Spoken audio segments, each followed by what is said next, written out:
안녕하세요. 여자 라이프스쿨 TV의 이재은입니다. 오늘은 지난 시간에 이어서 우리 아이의 관찰을 실제로 기록하는 몇 가지 방법을 알려드리도록 하겠습니다. 첫째, 우리 아이의 관찰 일지를 쓰는 거예요. 한 줄, 두 줄 괜찮습니다. 아이가 어떤 특정 행동을 했을 때 무언가 차별화되거나 저 행동 안에 재능이 숨겨져 있을 것 같다. 이런 느낌이 오셨을 때 아이의 사진과 함께 이렇게 한 줄씩, 두 줄씩 기록을 하시면 됩니다. 예를 들면 오늘 내가 엄마 눈을 보면서 엄마 눈에 내가 있어요. 엄마 눈은 나의 거울인가 봐요. 이렇게 얘기했어. 너는 정말 섬세한 표현력이 놀라워. 이런 식으로 남겨주는 겁니다. 이게 별거 아닌 것 같지만 이런 식으로 몇 년이 쌓이면 아이의 어떤 특별한 재능에 대한 단서들을 볼 수 있는 좋은 데이터가 될 수 있습니다. 둘째는 아이와의 대화를 녹음기 기능을 활용해서 기록하는 겁니다. 우리가 아이를 영상으로는 되게 많이 촬영을 하잖아요. 그런데 이 영상은 시각적인 효과에 의해서 아이의 정말 고유한 특징이라든가 이런 것이 오히려 제대로 보기 힘든 부분들이 있습니다. 그래서 아이가 유아기 때 엄마하고 이렇게 대화를 막 나눌 때 그거를 핸드폰 녹음 기능이 있으시잖아요. 그걸로 계속 남겨주시는 거예요.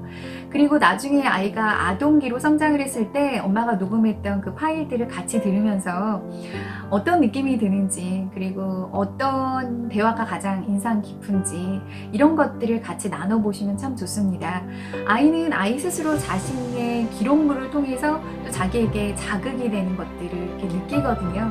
그래서 그 자극이 재능과 밀접한 관련이 있을 수 있습니다. 그리고 세 번째는 아이와 여행을 계획하신다면 미리 그 여행지와 관련된 공부를 좀 하는 거예요. 책을 읽는다든가 아니면 관련된 인터넷에서 글을 읽어서 아이에게 전달해 준다든가 이렇게 지금 여행을 가는 곳과 관련된 흥미를 고조시키는 게 굉장히 좋은 방법이 될 수가 있는데요. 왜냐하면 아이들은 자신의 흥미가 고조됐을 때 재능이 더 뚜렷하게 잘 표현되는 특징이 있습니다. 그러니까 어느 정도 지금 가는 여행지에 대한 정보를 아이가 이렇게 알고 여행을 가면 거기에서 더 많은 표현을 할 수 있고 반응을 보일 수가 있습니다. 어떤 것에 가장 호기심을 느끼는지 또 적극적인 반응을 보이는지 그리고 다녀와서는 무엇이 가장 재미있었다고 이야기를 하는지 이런 것들을 통해서 엄마는 아이의 재능에 대해서 조금 더 긴밀하게 볼 수가 있습니다. 마지막으로 오늘 전해드린 내용과 굉장히 밀접한 관련이 있는 책들 몇 권을 좀 소개를 해드리려고 하는데요. 같이 읽어보시면 도움이 되리라 생각합니다. 첫 번째 책은 내 아이의 재능 어떻게 찾아낼까입니다. 이 책은 내 아이의 엄마이자 교육자로 활동을 하고 있는 저자가 쓴 책인데요. 주로 아이의 재능 개발을 위한 지도 방법들을 다루고 있습니다. 실제로 자신의 사례들을 통해서 터득한 방법들을 전달해주고 있는 방식이라서 어렵지 않게 좀 참고하기 좋은 책이라고 생각이 듭니다. 두 번째 책은 위대한 나의 발견, 강점 혁명이라고 하는 책입니다. 이 책은 많이들 알고 계시리라고 생각이 드는데요. 또 그만큼 스테디셀러이기도 하죠. 이 책은 우리의 재능을 토대로 또 능력이 그만큼 개발이 됐을 때 강점으로 발현이 될 수 있다라고 하는 접근을 하고 있는데요. 어떤 영역으로 강점이 구분되어 있는지 그리고 그 강점을 개발하기 위해서 재능을 어떻게 찾을 수 있는지 이런 것에 대한 기본적인 좀 아이디어를 얻는 데 유리합니다. 엄마들이 챙겨보시면 좋을 것 같아요.